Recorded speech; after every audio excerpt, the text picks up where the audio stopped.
Les Lulu Scorpions, bienvenue dans votre vidéo sentimentale, émotionnelle, relationnelle pour le printemps 2025 qui pointe son nez le 20 mars 2025.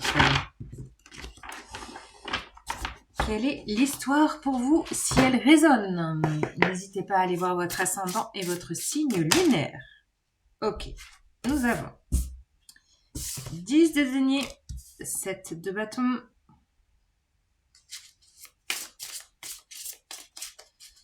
n'hésitez pas également à liker, à laisser un commentaire, à me demander un tirage privé si vous avez envie, si vous avez l'élan, vous avez mon mail en barre d'infos. Et pour les proches, vous avez mon tel. 2 de bâton. Ouh là là. Qu'est-ce que c'est ça, 9 d'épée?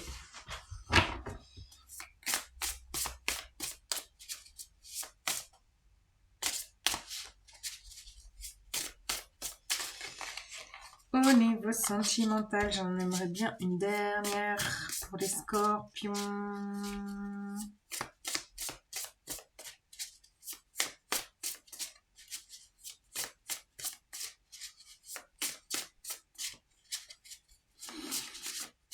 Alors, j'ai dans la tête, tout est une question de sécurité intérieure.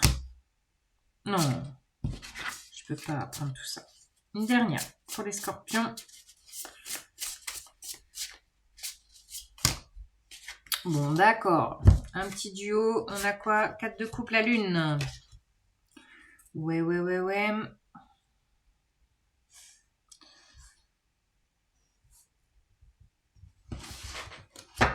On vient de passer la pleine lune éclipse en vierge qui a pu vous impacter profondément.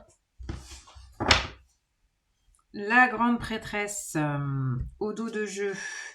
Bon, la team scorpion, je ne vais pas vous cacher que vous êtes connectés. Connectés là au fond de votre ventre. Il y a des choses qui se passent. Vous recevez des messages. Vous êtes guidés. Vous êtes guidé à préserver, c'est ça que je sens, votre sécurité intérieure. Non sans mal.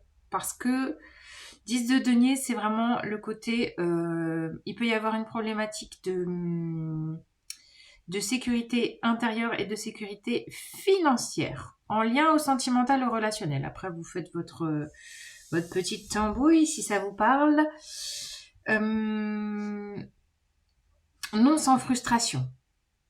Il y a une idée de, aussi avec la 7 de bâton, de camper sur ses positions, d'avoir envie aussi d'exprimer ses limites. Là, je ressens vraiment, avec cette 7 de bâton exprimée comme ça, de préserver votre limite, préserver votre temple intérieur, de poser vos limites. Il y a une idée d'affirmation de soi. Vous avez fait un choix. Là, il y a un choix. 2 de bâton. Vous vous dirigez.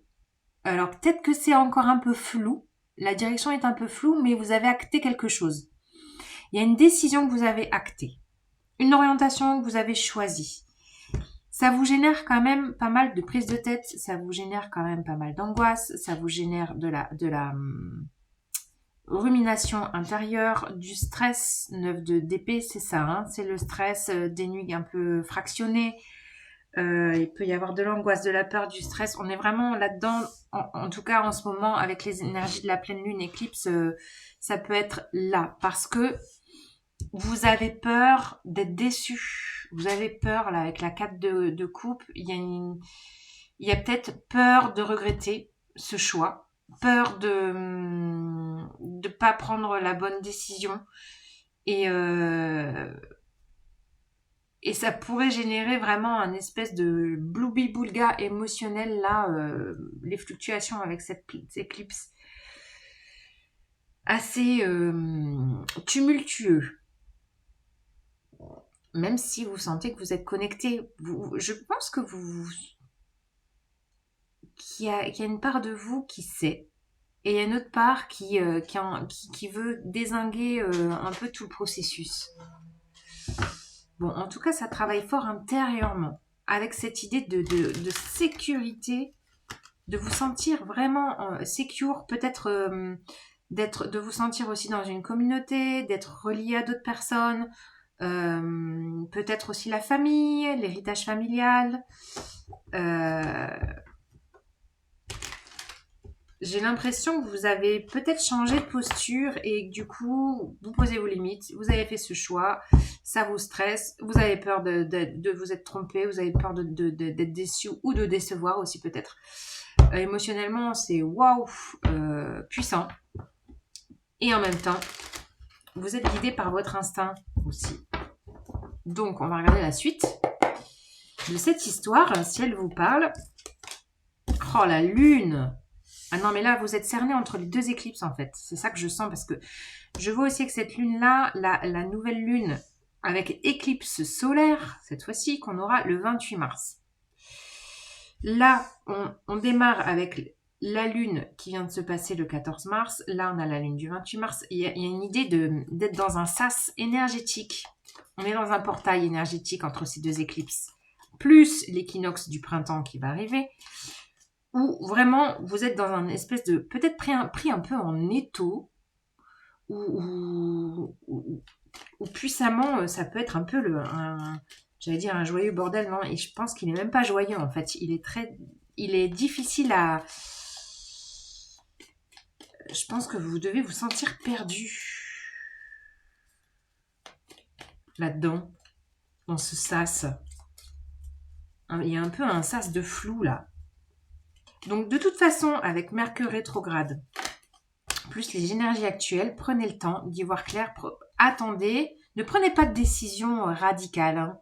N'actez pas des choses, des gros changements, parce que là, jusqu'à mi-avril, c'est pas le moment. Alors, une reine de denier.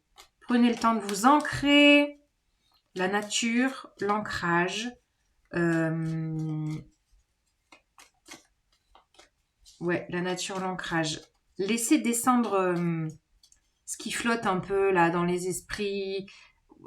En fait, je vois les 3 niveaux à l'envers, c'est-à-dire que je vois tout votre spectre psychique avec les pensées, les ruminations, les activations. Après, je vois tout le spectre émotionnel qui est tumultueux et du coup, on vous demande quoi? On vous demande de redescendre vers vos chakras inférieurs, chakra racine, chakra sacré, d'aller activer cela pour vous ancrer davantage parce que là, c'est trop lunaire en fait, vous voyez? Il y a l'inconscient qui bosse à fond, il y a des peurs, la lune c'est aussi les peurs. Bon, les scorpions, là, je sais pas ce que vous vivez. Mais j'ai l'impression que ça se trame vraiment profondément hein, à l'intérieur de vous. Ouais, il y a un nouveau départ qui... Là, pour moi, c'est les énergies du printemps qui arrivent. Le choix que vous avez acté va germer, il va se mettre en place. Le 2 de bâton avec l'as de denier, il y a quelque chose qui va... Le choix va se mettre en place, va se concrétiser. Ça va germer. Vous voyez, vous avez la graine qui est là, vous attendez que ça prenne corps. Je sais pas pourquoi je dis ça. Et ensuite, ce denier, il va germer avec le temps.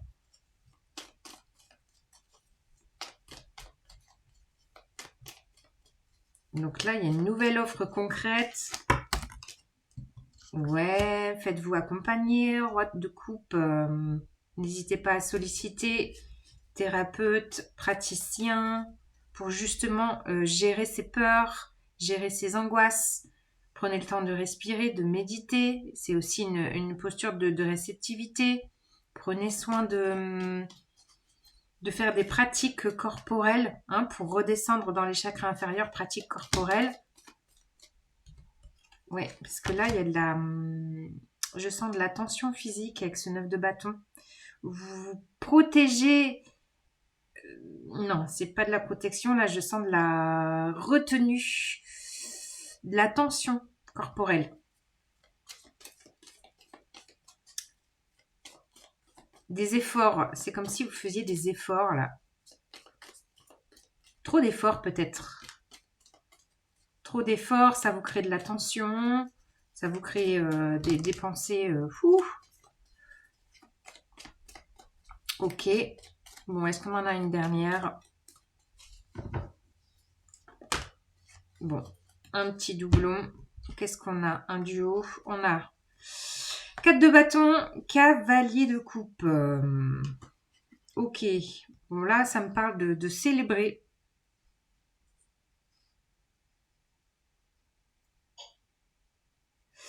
Ça me parle à la fois de vraiment aussi activer les personnes ressources autour de vous, qui vous créent une stabilité, une sécurité intérieure. Vous voyez, là, il y a vraiment toute cette famille d'âmes aussi qui pourrait renforcer cette sécurité intérieure dont vous avez besoin apparemment dans ce sas d'éclipse. Et puis de prendre plaisir à célébrer peut-être le printemps, peut-être faire des voilà, du partage de musique, de danse, le corps en mouvement, des choses qui vous, qui baissent votre centre de gravité, qui vous ramènent à la terre, quelque chose comme ça. Et là, j'ai l'impression qu'il y a quelqu'un qui revient avec des excuses, là, à un moment donné. Ouais. Oh, le soleil, magnifique. Bon, vous allez y voir clair, hein.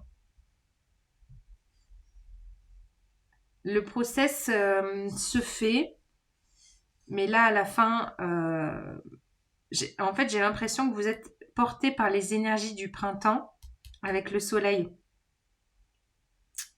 Qu'à la fois c'est chaotique, c'est puissant énergétiquement, ça doit être drainant ce que vous vivez dans ce choix que vous avez choisi. Euh,